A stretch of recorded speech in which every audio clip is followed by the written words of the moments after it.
It's not that they don't like you, it's just the human mind. I know sometimes it feels unfair, but the human mind is such that when we build familiarity with people, we see them better.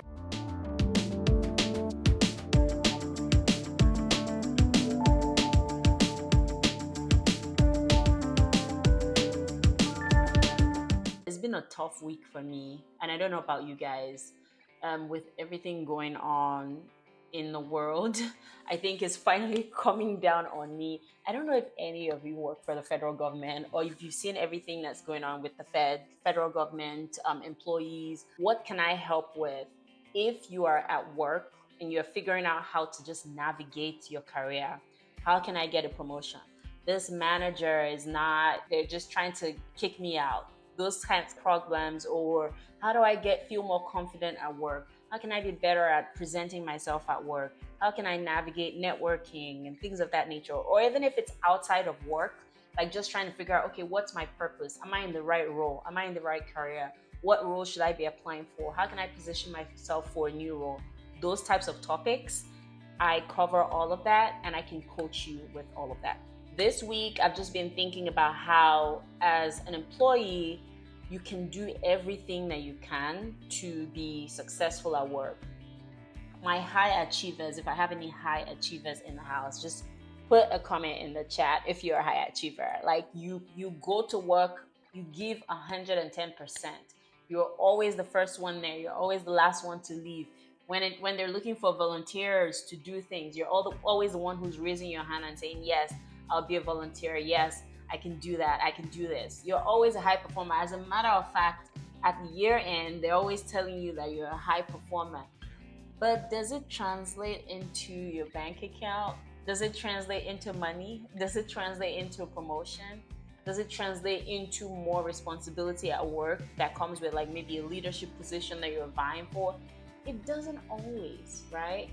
So that's what I want us to talk about today. How can we, high performers, position ourselves to get promotions?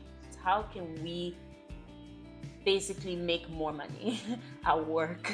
How can our high performance translate into promotion and getting ahead in life? So that's what we'll talk about today. So if you're here and you feel like you've been passed over for a promotion or a job and you know you deserved it, I'm sure one of us has probably gone through that sort of scenario where there was a promotion and the person that got it was like, but I've been doing everything that I can and I still didn't get the promotion. If you're here, put it in the chat. Just let us know. I'll be happy to chat with you if you want to, but I'm sure so many of us can relate. I can relate significantly because I feel like I put like 100% at work and it doesn't always translate, but being in HR and being on the other side of the conversation. So the side of the conversation that I usually am is when the leaders are like, okay, who are we going to promote now? Who should we give a promotion to? Those are the conversations that I tend to get involved in. Leaders come to me to say, okay, I'm considering folks for promotions. Who do you think I should promote? Or I'm thinking about promoting this person. What do you think?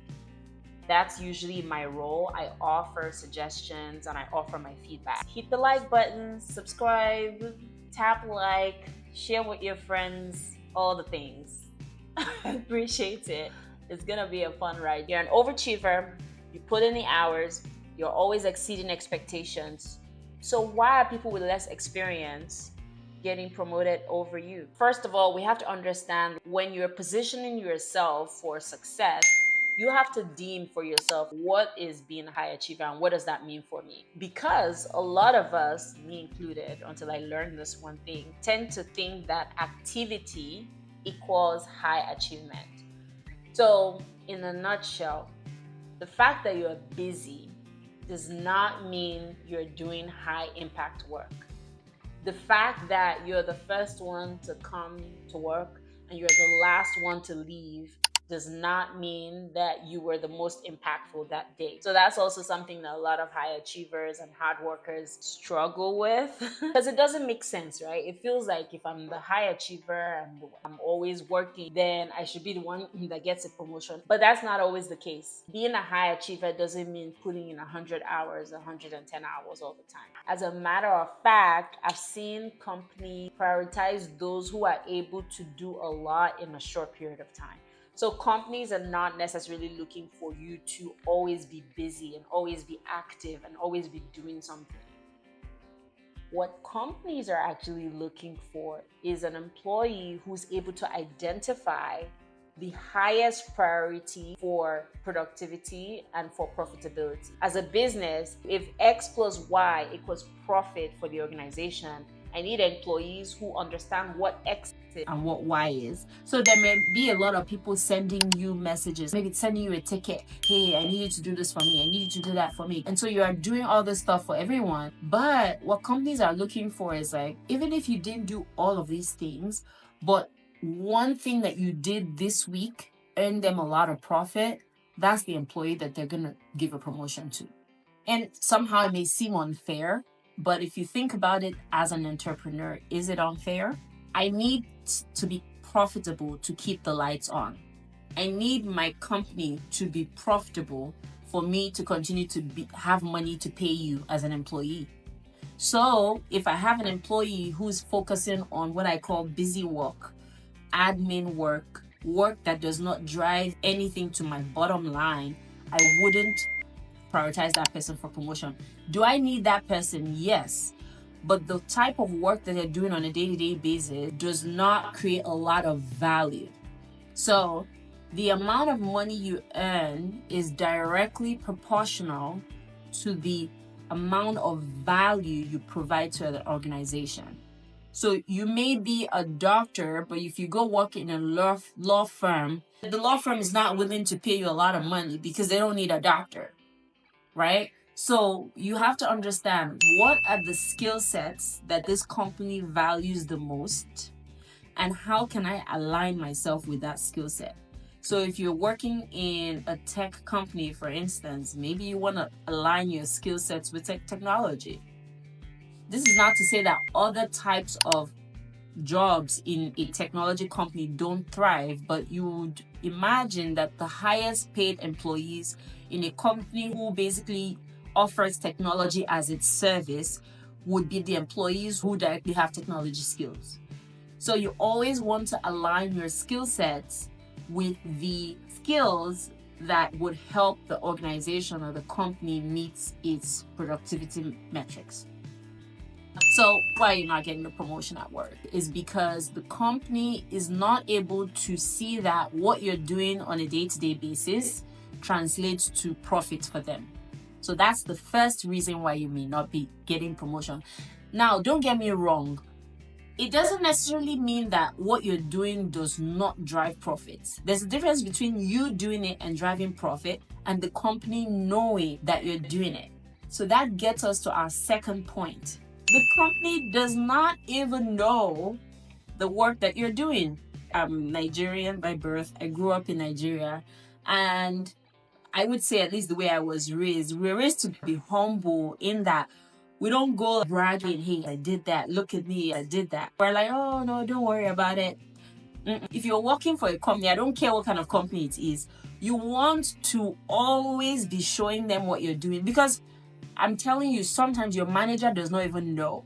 All the fires that you put out this week, does your manager know all the things that you did this week at work?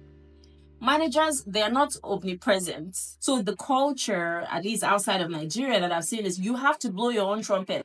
You have to share. If you guys do meetings every week, you're like, oh, this happened and that happened and this happened and this is what I did about it. And that's another thing. A lot of times we're talking to our managers, especially if you have a good relationship with your manager, you are tempted to vent to your manager. That's another mistake that I used to make a lot. Oh, this is happening. And Ashley in accounting didn't give me the report that I wanted. And Tony in technology, he didn't fix my laptop. Your manager wants to hear complaints, but they also want to hear how you plan to fix the complaints.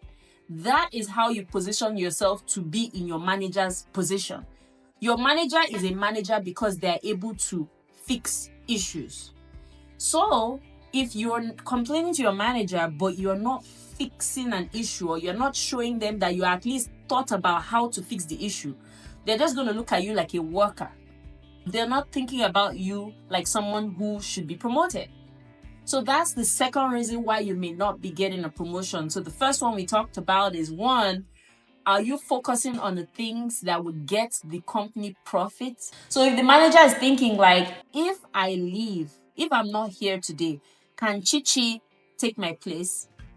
Can Chichi stand in the gap for me if I have to go on vacation, or if I am sick or something? Can Chichi handle the issues when I'm not here? That is how you position yourself for a promotion. So you want to show that you can fix issues. You want to show that you understand what will create profit for the organization. And so you want to always be aware, how does this company make money? And whatever thing that I'm doing, it doesn't matter if you are the person answering phone calls. If you have 10 phone calls and 10 people say, hey, I need someone to help me fix the light. Oh, somebody hasn't mopped the floor. Oh, it might be just even mundane requests that somebody has shared with you. You look at all those requests and you say, which one has the most impact to the organization? This applies to anybody. You don't even have to be working in a serious corporate job. It applies to anyone. If I look at the 10 tasks ahead of me, which one has the most impact to the organization? Sometimes that means which one carries the most risk. So say someone's like, oh, this person didn't bring me breakfast, but then another person told you that somebody has spilled something in the lobby. Let's say you are the receptionist. Somebody has spilled something in the lobby, right? You have to be thinking, if somebody trips on that floor, that's going to cost the company a lot of money. So that's the task you focus on first. It applies to any job you're doing, right? And then the second one we talked about, does your manager know all the fires you are putting out at work? Because I'm sure you're putting out a lot of fires. This live is for high achievers. So I know all of us here are like high achievers. First one to get to work, last one to leave. You're the one everybody comes to ask questions. You're the one doing everything for everyone. Does your manager know all the things that you're doing for them? Because they expect you to blow your trumpet. So please, don't. That's what I'm learning. Don't be shy to say, I did this, I did that, I did this. And if you have a complaint, make sure that you're never going to your manager with a complaint. When you go with a complaint, you say, oh, but these are the 3 things I think we can do to fix this. What do you think? The manager is like, good. Now you're thinking like a manager. Now you're thinking like a leader. Now you're thinking like somebody who should be promoted. So that's the second reason. The third thing, this one is a hard one for me. Why? Because I'm a chronic introvert.